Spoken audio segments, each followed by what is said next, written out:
ng buhay mo ah. Oh, sige, ano pa? Hindi ko na maalala yung Sa dami talaga, hindi mo maalala.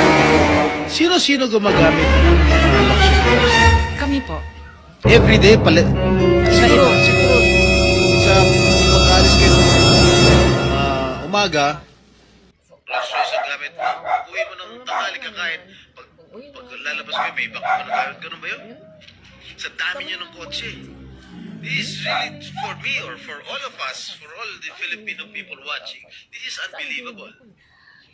To have 28 or 40 luxury cars at your disposal. Ngayon lang ako nakarinig na isang tao, mag-asawa, na ganito, kadami ang kotse na mamahalin. Hindi na bali yung mga Fortuner, okay lang. Pero kayo, Rolls-Royce, Maybach, Mercedes-Benz, Bentley, Escalade, Range Rover, ilan? GMC, Suburban, G63, hindi ko na nga naintindihan yan eh. O sabi ni Senator Soto, tapos pera ng gobyerno. Ano ba? Nasaan ang konsyensya nyo, madam?